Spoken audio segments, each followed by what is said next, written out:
What's up, guys? It's Todd from the Aquatic Journal. Today's video, we're going to show you how to set up a CO2 regulator. This is the F-Zone Pro dual stage. I highly recommend getting a high quality CO2 regulator. This is about the cheapest one I would buy. This is the F-Zone Pro, like I said. I'll put a link in the description below. But the reason I say you want to get a high quality one is I've gone through two different CO2 regulators. So I've gone through the Double Sun, I believe is what it's called, as well as the Milwaukee. And both of those ended up leaking out CO2 and almost killing my fish. Luckily, I was there to watch. You can see where they basically just start gasping for air at the top of the surface.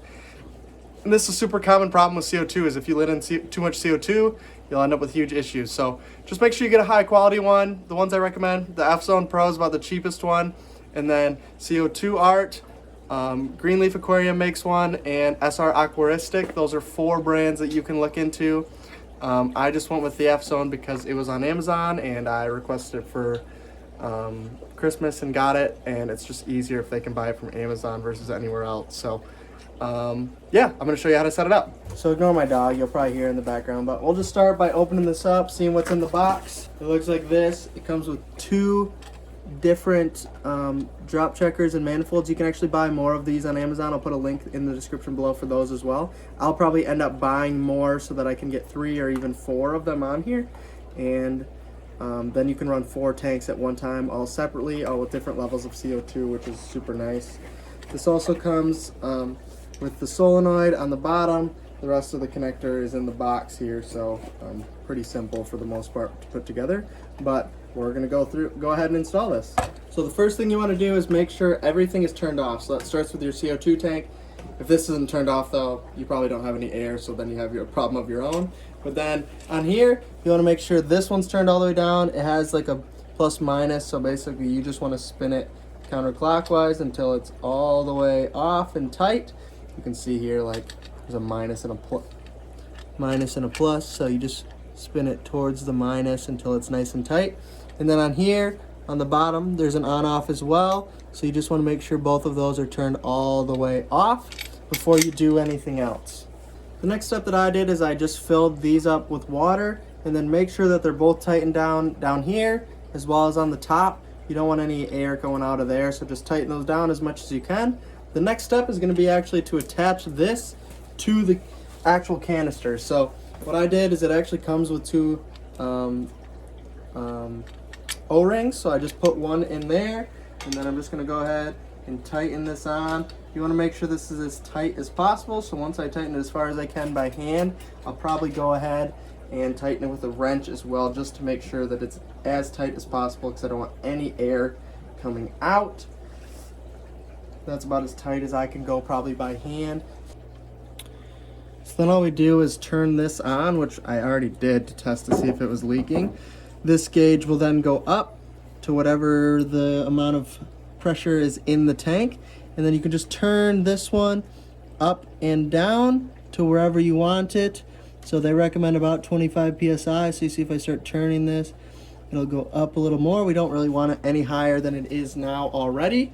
From there, all you're gonna do is turn this valve here and it should start letting bubbles in. We'll find out here in a second. Oh, we gotta turn the solenoid on first.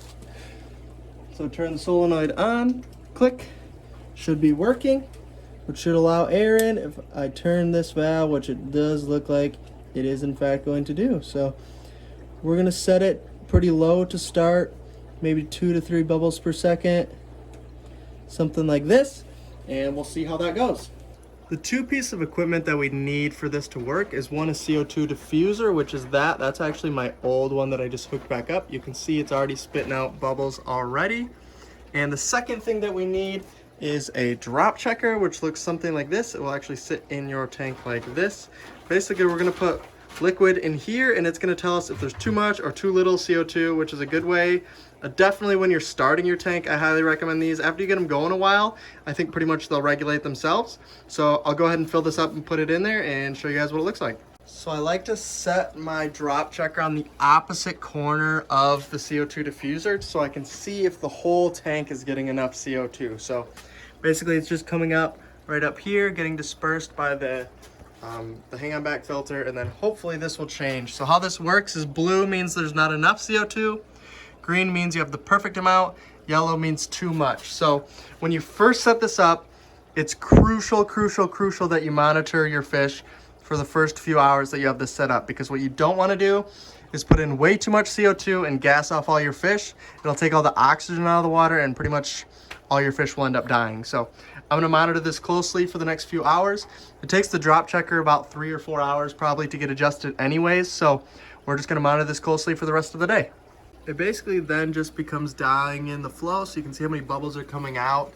And yet this is like a light blue, so this is kind of what it looks like just before it turns to green, in my opinion. Versus if we go to this tank over here, you can see all the fish are doing just fine. We got bubbles in the back there, but that has turned to green now. It's almost a little yellowish, but the fish all seem happy, so I'm not concerned about it. But that's what it looks like once it turns green. So it's just dialing it in, how many bubbles per second you use. So you can see that is the smaller tank on the left. It's hard to see with this to catch it, but it's only got a couple bubbles per second versus the 30-gallon tank has a lot more bubbles per second. So once you get it all dialed in, you're pretty much good to go. You can just leave it as long as the solenoid's plugged in, which mine is. It turns on 1 hour before the lights and then turns off 1 hour before the lights turn off. So that's the schedule I have it set on, and the plant should grow. So I'll keep you guys up to date with what happens. I hope this video helps you set up your own CO2 systems and get some good planted tanks going.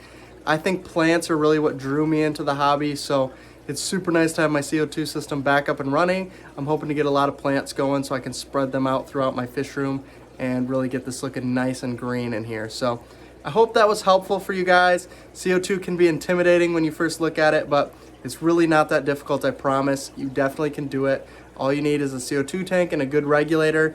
The rest will take care of itself. So I hope this helped. I hope you guys set up your own CO2 system and get this amount of plants growing. If you do, I'd love to buy some from you, so let me know for sure. But thanks for watching, guys, and I'll see you in the next video.